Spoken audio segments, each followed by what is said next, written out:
The Russian Premier Liga was one of the most promising leagues of this new millennium. CSKA Moscow's UEFA Cup triumph in 2005 plus Zenit's iconic European double in 2008 set the tone for what could be one of the greatest success stories in modern football history. Over the next few years, the Russian league would continue to grow, but financial fair play rules prevented them from reaching the level that other clubs like Chelsea, Man City or PSG reached due to the smaller amount of revenue that Russian clubs could attain by themselves. The final nail in the coffin was the 2022 ban that Russian football received from UEFA and FIFA, and now their league and national team are in a complete state of disarray. In this video, I'll tell you everything you need to know about Russian football in 2024, the struggles that Russian clubs have faced since that ban, what teams are dominating the league, who are the best Russian players, and if their ban is still justified or not. For starters, it's important to note that while Russian clubs weren't serious threats in European competitions in the 2010s, they were consistent enough to rival and even surpass both the Portuguese and Dutch leagues. Their original plan was to eventually rival the biggest clubs in the world thanks to an almost limitless investment by the state-owned Gazprom and other private investors, but the FFP prevented that from happening, as Russian clubs simply couldn't make enough money through stadium tickets, merchandising and player sales to keep a neutral, let alone a positive balance with their spending. By the time the war came around, Russian football was already in bad shape. The last time a Russian club had made it to the Champions League knockouts was in 2016. The Russian squads were overall weaker, and with the rise of the Chinese League and the MLS, the Russian oligarchs were having more and more trouble enticing players to the country. Then, as you all know, Russia was banned from participating in the 2022 World Cup playoffs and in the Euro 2024 qualifiers, which basically pushed them into oblivion.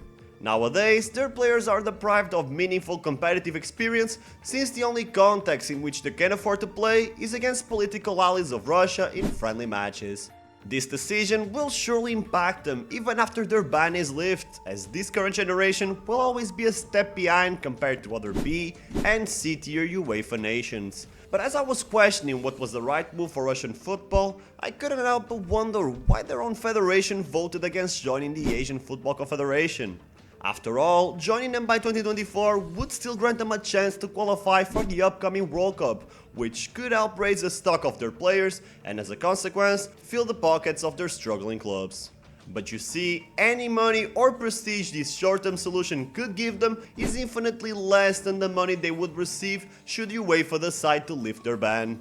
Besides, if Russia leaves now, there's no way they'll ever be allowed to rejoin, especially considering how they're currently perceived by the Western world. It will probably never be profitable for clubs to play in the AFC Champions League compared to the Europa League, let alone the Champions League, so the Russian Federation decided to play the long game and wait.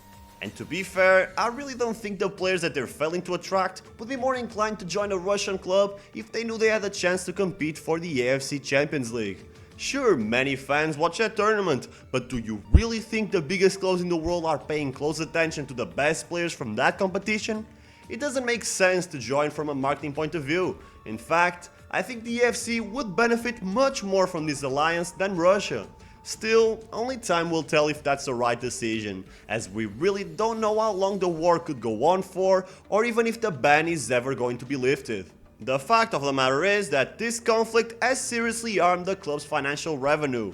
Not only is it more difficult to attract players, but it's also way harder to sell them. Recently, Krasnodar sold their promising keeper Matvey Safonov to PSG for 20 million euros. Other than that, only Zenit was able to sell a player for a big fee, when they agreed to let Malcolm go to Al Hilal for 60 million euros in 2023. Furthermore, the war isn't the only thing harming Russian football. Ever since Fan ID was implemented, fans now have to go through a more bureaucratic process to access stadiums.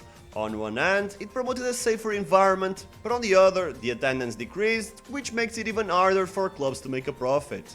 Unsurprisingly, the club that has continued to thrive among the mediocrity has been Zenit St. Petersburg. They're not only the richest in Russia, but the better run as a whole. Therefore, they continue to have a somewhat decent team, which has allowed them to completely dominate the Premier Liga and win the last 6 championships. It's safe to say that the armed conflict has destroyed the foundation Russian clubs were building on, but even though it's hard to believe, it also brought a few positive things. Russian clubs are more fiscally responsible, investing their money wisely, mostly on young local players who would get way fewer opportunities just a few seasons ago.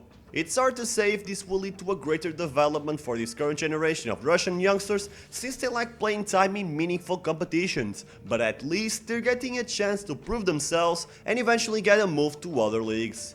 Additionally, the league has become more fun to watch. Sure, the winner is almost a given every year, but the other places in the table are all up for contention. You watch upsets all the time, big teams fighting to avoid relegation, minnows punching above their weight, and lots of drama. At the end of the day, I really prefer to separate football from politics.